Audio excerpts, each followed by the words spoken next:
পৃথিবীর এমন একজন মানুষ যার হাতের মুঠে ছিল ট্রিলিয়ন ডলারের মালিকদের ভাগ্য, যার ব্যক্তিগত বিমানে চড়ে ঘুরে বেড়াতেন মার্কিন প্রেসিডেন্ট থেকে শুরু করে ব্রিটিশ রাজপরিবারের সদস্যরা।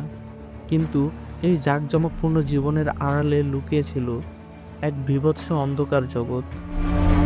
কিশোরীদের পাচার, ক্ষমতার অপব্যবহার এবং অবশেষে একটি হাই সিকিউরিটি জেলের সেলের রহস্যজনক মৃত্যু। জেফ্রি এডওয়ার্ড অ্যাপস্টিনের গল্প কোনো হলিউড থ্রিলারকেও হার মানায়। আজকের ভিডিওতে আমরা উন্মোচন করব কিভাবে একজন সাধারণ গণিত শিক্ষক ওয়াল স্ট্রিটের ক্ষমতার চূড়ায় পৌঁছালেন এবং কিভাবে তার পতন কাঁপিয়ে দিল গোটা বিশ্বকে। 1953 সালের 20 জানুয়ারি নিউ ইয়র্কের ব্রুকলিনের জন্ম নেন জেফ্রি অ্যাপস্টাইন। তার বাবা ছিলেন সামান্য নিউ ইয়র্ক সিটি পার্কস ডিপার্টমেন্টের একজন মালি। মধ্যবিত্ত পরিবারে বড় হলেও জেফ্রি ছিলেন অসামান্য মেধাবী। গণিতে তার মেধা এতই প্রখর ছিল যে তিনি হাই স্কুলে থাকাকালীন 2 গ্রেড লাফিয়ে মাত্র 16 বছর বয়সে স্নাতক সম্পন্ন করেন। তবে আশ্চর্যের বিষয় হলো তিনি কুপার ইউনিয়ন এবং NYU-তে উচ্চশিক্ষা শুরু করলেও কোনো ডিগ্রি ছাড়াই পড়াশোনা ত্যাগ করেন। ডিগ্রি না থাকা সত্ত্বেও তার ধূর্ততা ছিল দেখার মতো। 1974 সালে তিনি ম্যানহাটানের অভিজাত ডাল্টন স্কুলে গণিত ও পদার্থবিজ্ঞানের শিক্ষক হিসেবে যোগ দেন। কিন্তু এই শিক্ষকতা জীবন বেশিদিন স্থায়ী হয়নি। ছাত্রীদের প্রতি অশোভন আচরণের অভিযোগে 1976 সালে তাকে বরখাস্ত করা হয়। কিন্তু এটাই ছিল তার ক্ষমতার অলিন্দের প্রবেশের শুরু। ডাল্টন স্কুলে থাকাকালীন তিনি ওয়াল স্ট্রিটের প্রভাবশালী বিনিয়োগকারী অ্যালান গ্রিনবার্গের সন্তানদের টিউটর ছিলেন। সেই সংযোগ কাজে লাগিয়ে তিনি বিয়ার স্ট্যান্ডে চাকরি পান। অল্প সময়েই তিনি অপশন ট্রেডিংয়ে পারদর্শী হয়ে ওঠেন এবং বিত্তশালীদের ট্যাক্স বাঁচানোর কৌশল শিখিয়ে জনপ্রিয় হন। 1988 সালে তিনি নিজের কোম্পানি যে অ্যাপস্টাইন অ্যান্ড কোম্পানি প্রতিষ্ঠা করেন, যার ক্লায়েন্ট হওয়ার জন্য কমপক্ষে $1 বিলিয়ন মালিক হওয়া বাধ্যতামূলক ছিল। তার জীবনের সবচেয়ে বড় টার্নিং পয়েন্ট ছিল বিলিয়নিয়ার লেসলি ওয়েক্সনারের সাথে বন্ধুত্ব। ওয়েক্সনার তাকে তার বিশাল সম্পদের পাওয়ার অফ অ্যাটর্নি দেন, যার ফলে অ্যাপস্টাইন কোটি কোটি ডলার নাড়াচাড়া করার লাইসেন্স পেয়ে যান। এই সময়েই তিনি ম্যানহাটানের বিশাল টাউন হাউস এবং ব্যক্তিগত দ্বীপের মালিক হন। অ্যাপস্টাইনের এই জাঁকজমকপূর্ণ জীবনের আড়ালে গড়ে উঠেছিল এক ভয়ঙ্কর যৌন পাচার চক্র। তার ব্যক্তিগত বোয়িং 727 বিমান, যাকে মিডিয়া ললিতা এক্সপ্রেস নামে অভিহিত করেছিল, তাতে করে তিনি অপ্রাপ্ত বয়স্ক কিশোরীদের তার বিভিন্ন ডেরায় নিয়ে আসতেন। তার এই নেটওয়ার্কের প্রধান সহযোগী ছিলেন ব্রিটিশ প্রকাশনার মোগল রবার্ট ম্যাক্সওয়েলের মেয়ে গিসলেইন ম্যাক্সওয়েল। তদন্তে উঠে আসে অ্যাপস্টাইন কিশোরীদের ম্যাসাজ করার নাম করে প্রলুব্ধ করতেন এবং পরবর্তীতে তাদের যৌন নির্যাতনে বাধ্য করতেন। সবচেয়ে ভয়ঙ্কর বিষয় ছিল তিনি ভুক্তভোগী কিশোরীদেরই অর্থ দিয়ে আরও নতুন কিশোরী খুঁজে আনতে প্ররোচিত করতেন, যা ছিল একটি পিরামিড স্কিমের মতো। ফেডারেল এজেন্টদের মতে তার নির্যাতিতের সংখ্যা ছিল 1000-এর বেশি। কেন অ্যাপস্টাইন এত বছর ধরাছোঁয়ার বাইরে ছিলেন?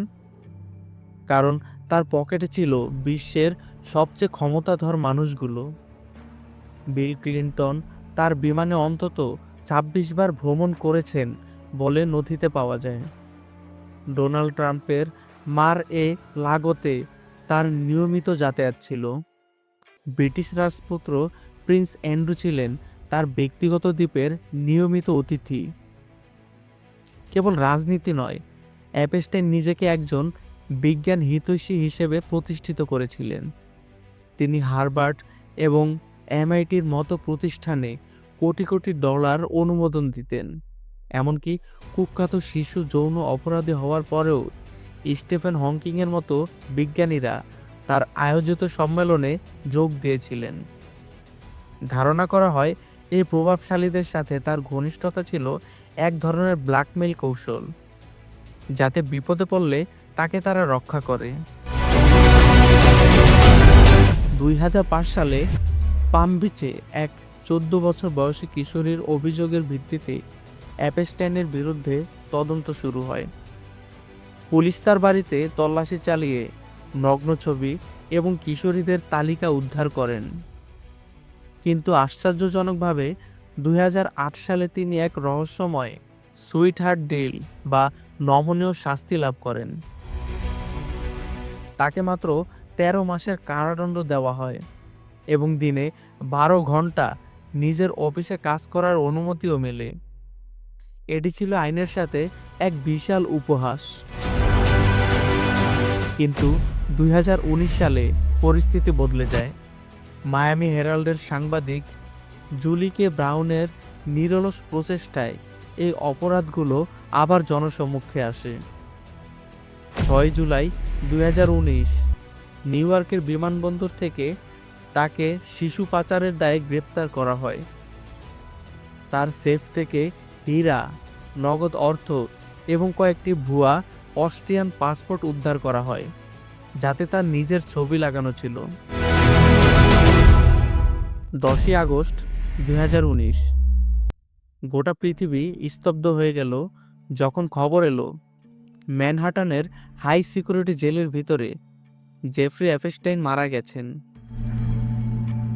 সরকারি রিপোর্টে একে ফাঁস দিয়ে আত্মহত্যা বলা হয়, কিন্তু প্রশ্ন ওঠে হাজারো। সেই রাতে তার সেলের সিসিটিভি ক্যামেরা কেন বিকল হয়েছিল? ডিউটিরত গার্ডরা কেন ঘুমিয়েছিলেন?